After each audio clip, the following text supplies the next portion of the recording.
So hi! Welcome and welcome back to my YouTube channel, and for today's tutorial, ituturo ko sa inyo kung paano nga ba ma-recover ang ating Maya or PayMaya account. But first, can you subscribe to my channel and don't forget to hit the subscribe button and the bell to notify you for my new updates. And if you want to learn more, just keep on watching and let's start. So ayan guys, for today's video, mag-open lang tayo ng ating Maya application and make sure na updated yung app na gagamitin natin.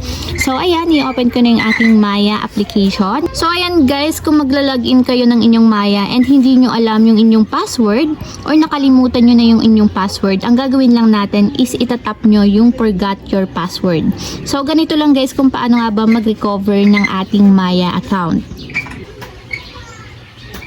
So dito guys, ilalagay lang natin yung ating 11-digit mobile number. So dito magsisend ng OTP code si Maya para ma-recover natin yung ating password. So tap lang natin itong I'm not a robot.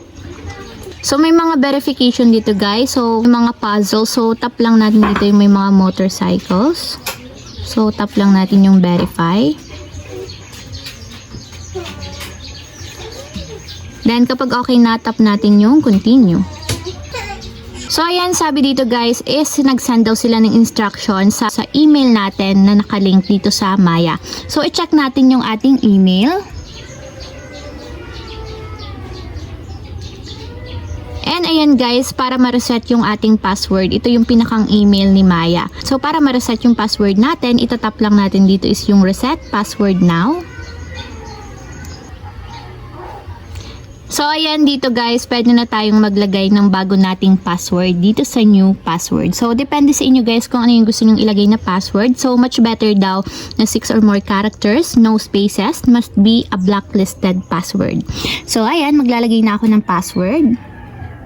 So ayan, kapag nakapaglagay na kayo ng new password, so i-re-retype lang natin dito sa confirm password. Ulitin lang natin yung inilagay nating password. Ayan guys, once na ilagay nyo na yung inyong new password and na-confirm nyo na yung inyong password, itap na natin yung continue.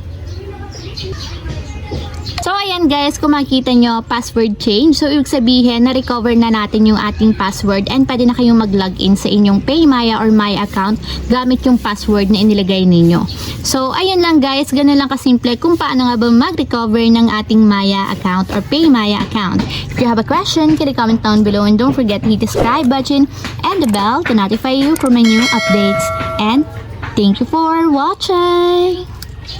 Living life, every day, late at night, not okay.